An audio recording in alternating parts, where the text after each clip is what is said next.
IP number 1. Who, what, how, and why. Who is an addict? Most of us do not have to think twice about this question. We know. Our whole life and thinking was centered in drugs in one form or another. The getting and using and finding ways and means to get more. We live to use and use to live.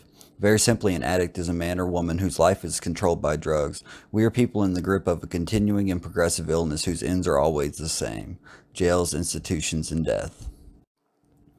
What is the Narcotics Anonymous program? NA is a nonprofit fellowship or society of men and women for whom drugs have become a major problem. We are recovering addicts who meet regularly to help each other stay clean. This is a program of complete abstinence from all drugs.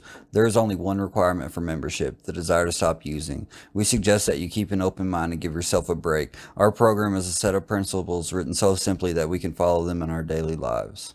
The most important thing about them is that they work. There are no strings attached to NA.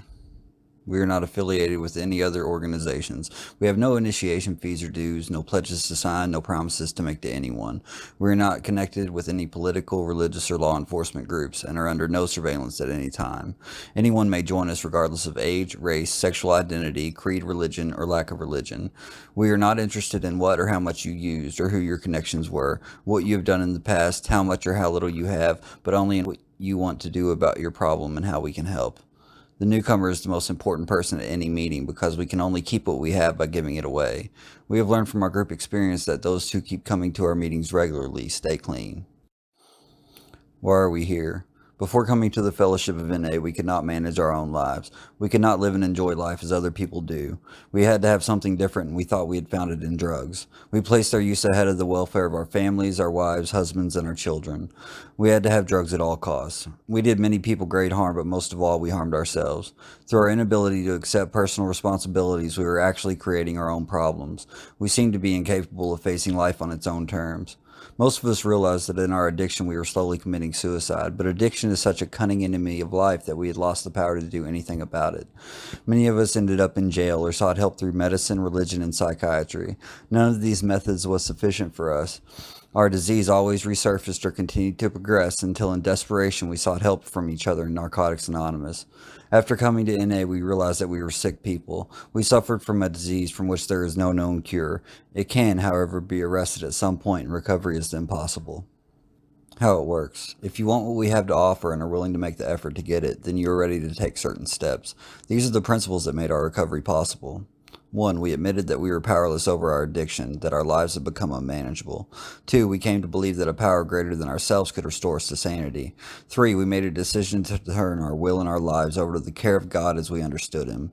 4. We made a searching and fearless moral inventory of ourselves. 5. We admitted to God, to ourselves, and to another human being the exact nature of our wrongs. 6. We were entirely ready to have God remove all these defects of character. 7. We humbly asked Him to remove our shortcomings. 8. We made a list of all persons we had harmed and became willing to make amends to them all.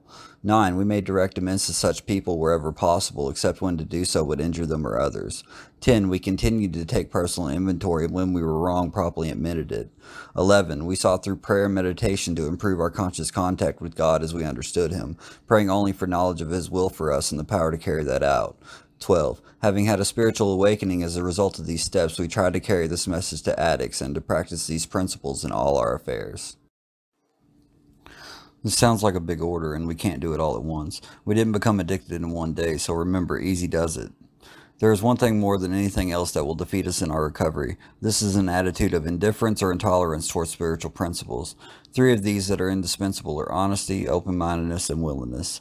With these, we are well on our way.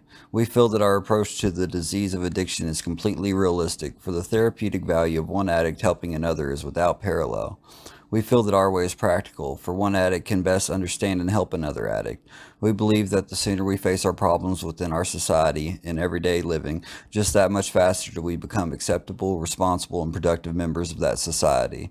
The only way to keep from returning to active addiction is not to take that first drug. If you are like us, you know that one is too many and 1,000 is never enough. We put great emphasis on this, for we know that when we use drugs in any form or substitute one for another, we release our addiction all over again. Thinking of alcohol as different from other drugs has caused a great many addicts to relapse. Before we came to NA, many of us viewed alcohol separately, but we cannot afford to be confused about this. Alcohol is a drug. We are people with the disease of addiction who must abstain from all drugs in order to recover. The 12 Traditions of NA. We keep what we have only with vigilance, and just as freedom for the individual comes from the 12 steps, so freedom for the group springs from our traditions. As long as the ties that bind us together are stronger than those that would tear us apart, all will be well. 1. Our common welfare should come first. Personal recovery depends on NA unity. 2. For our group purpose, there is but one ultimate authority, a loving God as he may express himself in our group conscience. Our leaders are but trusted servants, they do not govern. 3. The only requirement for membership is the desire to stop using.